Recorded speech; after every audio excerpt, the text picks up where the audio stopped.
The WILK AM 103.1 FM. I got to apologize to the last caller. I asked him to hold, not thinking that Kathryn Klaber from the Marcellus Shale Coalition was going to be calling at 6:35. Like clockwork, she's on the air.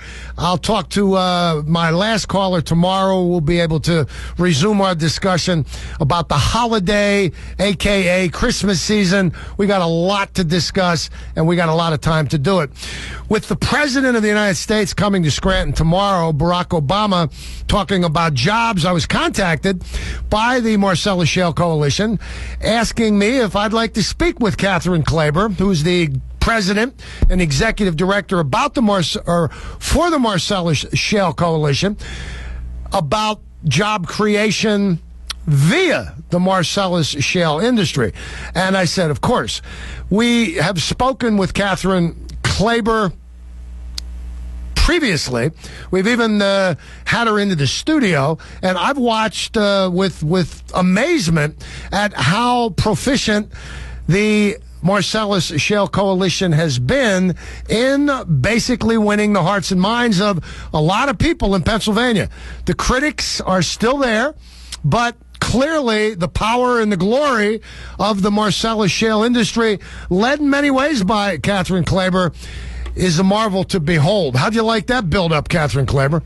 Holy cow, I was feeling guilty about kicking back the Christmas, the holiday speaker, so thank you very much. Gosh, Steve, that was far too nice. Well, the reason I say that is not because I still don't have some serious concerns about the industry, but I am awed by how well you and your industry has been able to, some people would say, buy your way into the hearts and minds of the political structure, but I think that you're doing an interesting job. Tell us a little bit about what you're doing and why you believe you're not buying your way into the hearts and minds.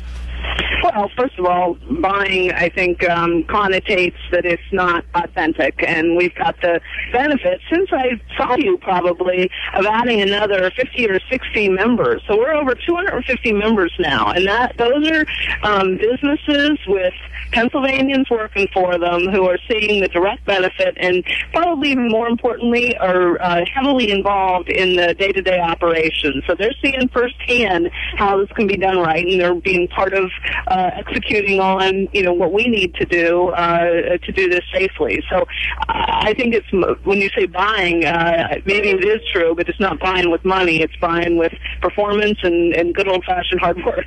Have you learned how to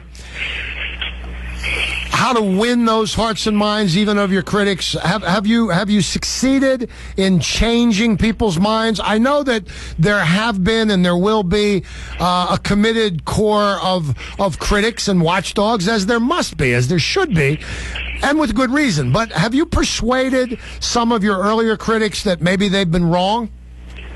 Well, I would say that what we've been working on is folks who really just have not ever had the reason to think about how natural gas is produced and delivered to their homes or businesses before, and engaging them in ways that matter to them. So whether it be supply chain events, which I think when I saw you in your studio, we were doing one up in Scranton. We've done about a dozen of those since, all around, the Marcellus. It's not been critics, frankly. It's been the folks who just deserve to have questions answered about something that's happening, so quickly and that's so transformational. So that's what we've been working, is at the core of the communities in which this development's happening, and then also obviously with other Pennsylvanians who may not sit in the shale, but who want to make sure what's happening upstream.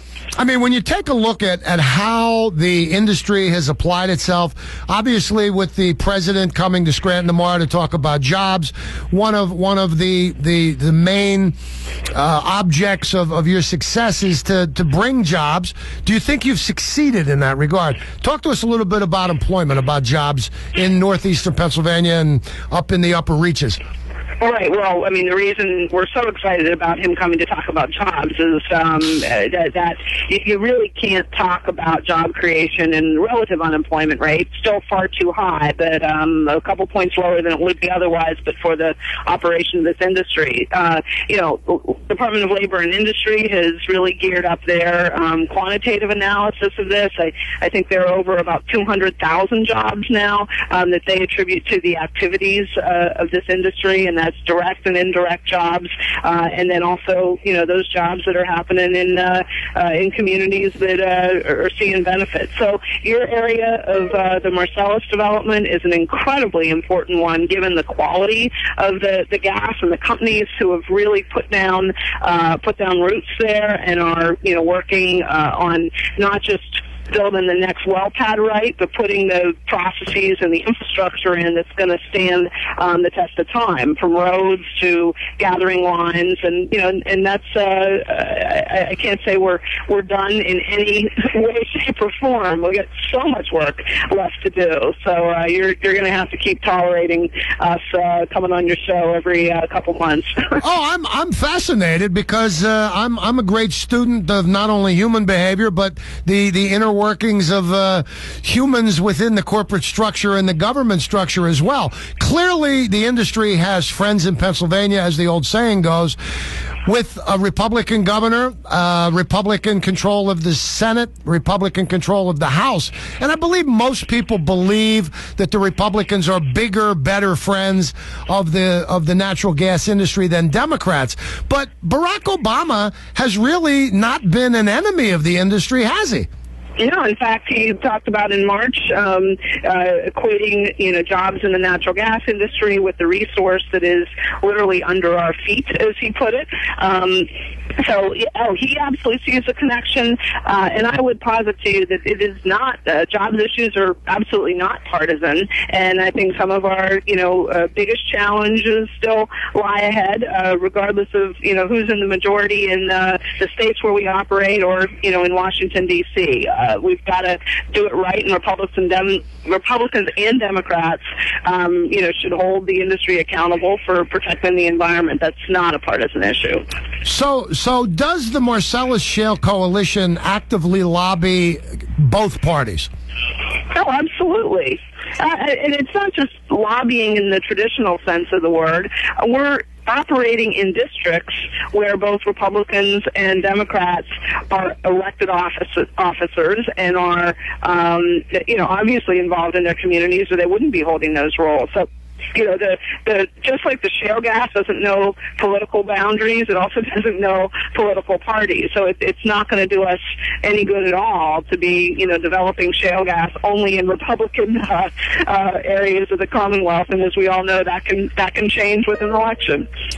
I even saw, it might have been in today's paper, discussion about increasing flights out of the Wilkes-Barre-Scranton Airport because of the increase in flyers affiliated with the gas industry, the Marcellus shale industry.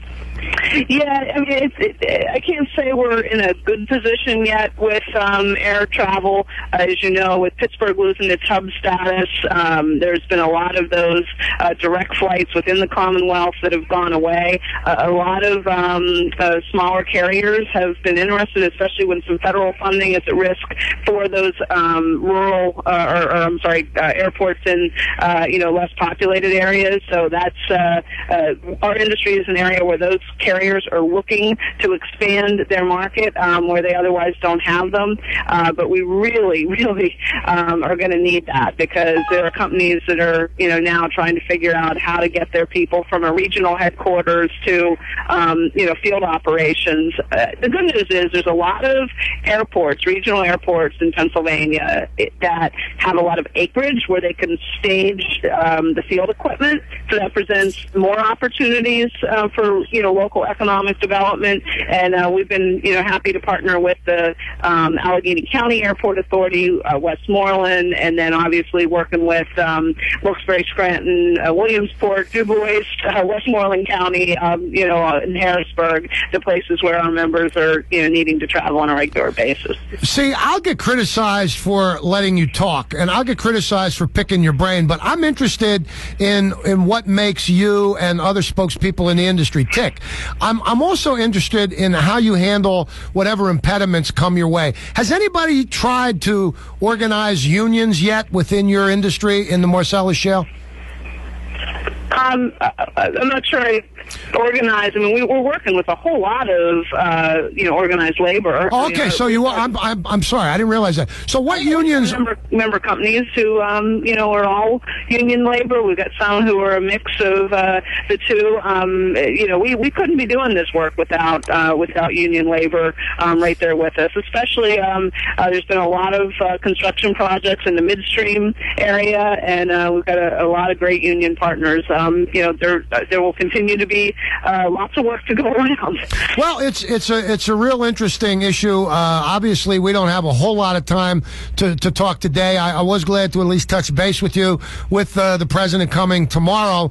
Bring us up to date. Let us know as this continues, because more and more the Marcellus shale gas industry is a very active part of northeastern Pennsylvania and the way we live our lives. And I think it's best that we talk with each other to find out where we agree and where we disagree. Right, and we intend to be a sustainable part of that community for years to come.